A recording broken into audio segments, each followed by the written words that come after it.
In today's video, I'm gonna be sharing with you 3 ways that I made money in college. Hopefully by the end of this video, you get a few ideas for inspiration in the case where you find yourself in a situation where you're trying to make some money in college. So the first thing I used to do when I was back in college years ago at this point is I would go sign up for free surveys that were on campus that were getting paid to just do simple different experiments. Oftentimes you will find this in psychology departments as well as some of the business programs at your university in which they're trying to understand consumer behaviors and what you may do when you find yourself in a particular situation. So in the case where you haven't already done so, you can check out the research departments on your university's campus and you will often find these sorts of opportunities. That being said, I can't say that these were super big money makers. It was just something in which I would try to do them for a couple hours every single week, make some extra money from there, and then use it for just some leisure spend. Typically at that point in time, I was getting paid for anything from $7 to $20 for anywhere from 30 to 45 minutes to even sometimes an hour-long experiment. So it's really great in general for something that's super casual that you can just sign up for, get on the listserv, and then from there, show up at your own volition in terms of when the lab is collecting some experiments. Pros of this first approach, it's super casual and something that you can do on your own schedule. I was able to make a couple bucks here and there for it. Cons of the schedule, not super reliable as well. You never really know which studies are gonna come up, and it's by no means going to actually cover your rent or some other larger expenses for you when it comes to college. The second thing that I used to actually do in college is I used to tutor other students as well. Whether it was other college students or it was actually high school or middle school students in the local area, what I would do is I would post out listings in terms of some of the subjects that I felt really confident in and then share my qualifications. I've actually dug more deeply into this in terms of how to run a tutoring business and giving you a couple steps that you can follow to set one up for yourself. But pretty much this was just something that I would be able to do at my own time as well, because I would try to line it up with where I had gaps where I didn't have classes and I also didn't need to study or do some other social event. The great thing about tutoring in college is that there's often so many opportunities for you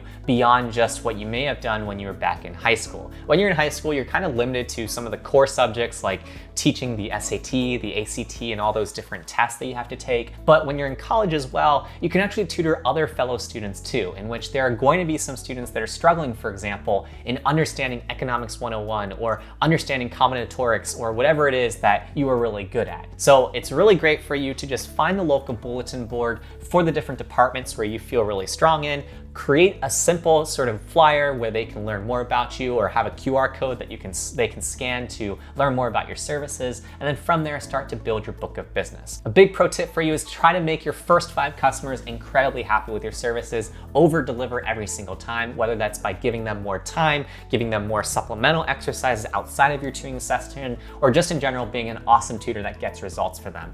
You will often find that these people will be the first ones to then refer their friends to you for more additional business. It's also great in the case where you are tutoring local kids in your area, because in many cases parents are very talkative with one another and they'll be more than willing to share your services if you're getting their students the results as well. The great pro to this approach is that number 1, it is also still super flexible. It's something where you are setting the hours of when the sessions are happening, and number 2, it is something in which you're able to command a much higher rate than the first method, in which in many cases you can charge anywhere from $40 up for an hour of tutoring, depending on where you're respectively based out of. In some cases, I was charging anywhere upwards of $75 or a little bit more than that, depending on the subject. I think at that point in time, I was charging between $60 and $80 an hour for some of the more college level courses. So really great in terms of being able to set your own rate as well as your own hour. Downsides to this, well, in the case where you get really good results, it might end up being the case where your student doesn't really need as much tutoring anymore, so you have to actually be building up your book of business. You have to actively be finding places to post your services and drive new business, whether that is connecting with some of the important professors of different departments that you feel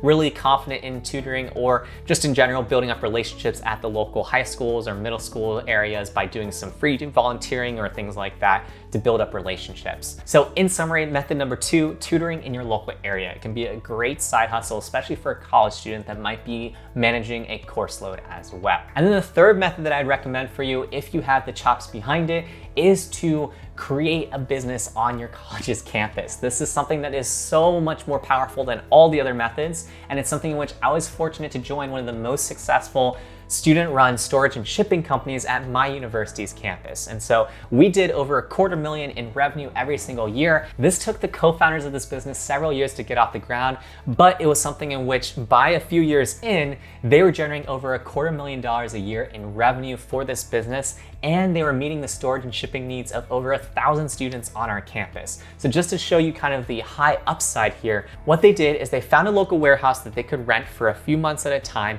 and then what they did was they hired students on campus as well as some temp workers to actively create storage and shipping opportunities for students. What you'll find is that a lot of people have shipping and storage needs, especially when it comes to the summer. They're going off for summer break, they need their things in the fall, but they don't want to necessarily bring it all the way back home if they are coming in from out of state. And so in many cases, students will have to resort to really bad services hosted by major conglomerates like UPS or FedEx or just other stores that aren't really efficient when it comes to providing the specific needs to the college campus that you might be operating on. So in the case where you want a business that doesn't really require all that much upfront capital, what you can do is you can start really small by just potentially corralling a network of your friends who are able to take some things over the course of a summer and store that for different students on campus. In fact, one of my roommates did this business on a super small scale, in which what he did is he stored some things in his apartment over the summer for 10 or 15 different students, and they were all paying him a couple $100s every single month. So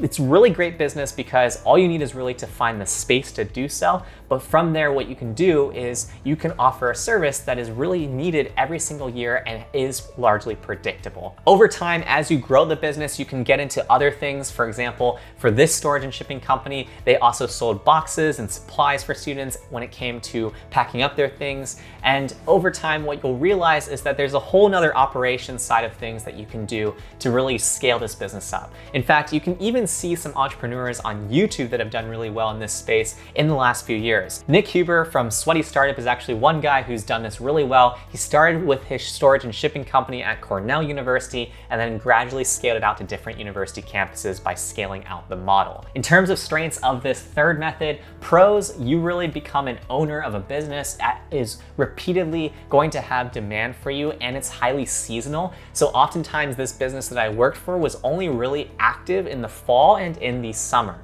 So that's really great because you can actually plan ahead in terms of all the things you need to do, and you can make all of your money in 2 major spurts of the year, as opposed to having to work on something every single week like in tutoring or in the research studies. Number 2, there is something in which you get a lot of upside. When you are providing a sort of professional service, what you're able to do is you're able to charge a higher amount for those services. For example, if you get in touch with all the best sororities and fraternities on your college's campus, well, now you have a great pool of candidates who are likely going to have the wallets to pay for summer storage, and also they're going to have multi-$100 orders for you if you were to start converting some of those people. And so it really has higher upside and leverage than some of the first 2 methods. In terms of cons for this approach, number 1, it is way harder to get started, right? It requires a lot more upfront planning and effort. And then number 2, there are way more things that you have to keep in mind. For example, you should form an LLC for this sort of business. You should look into getting some contracts settled in place before you start actually executing on these services. But the upside is so much greater, in which in this particular situation, the co-founders of the business that I worked for, they were generating over $250,000 in revenue every single year from this business that largely was only active for about 4 weeks every single year as well. In the case where you don't want to create a storage and shipping company, you can also make a smaller scale operation. One of my old college roommates, he actually started a printing business where he bought a laser printer, and he realized that in the engineering departments, there were these reports that needed to be printed and bound every single quarter. So the reason why he recognized this opportunity was because he was actually an engineering student, and he had to get this report bound every single quarter, and he was paying an arm and a leg for that from the professional printing services in his area. And so over time, he was able to build up a huge book of business in which that professor was sending all of his students to him instead of the professional printing shop, which ultimately didn't make that big of a difference for the printing shop, but it was great for my roommate because he was making a couple $1,000s every single quarter just from all of these orders. So it really does pay to be an entrepreneur. And in the case where you want to learn a few other things of what it takes to be an entrepreneur and be a successful entrepreneur, check out my video over here where I go over some lessons that I've learned in being an entrepreneur for over a decade.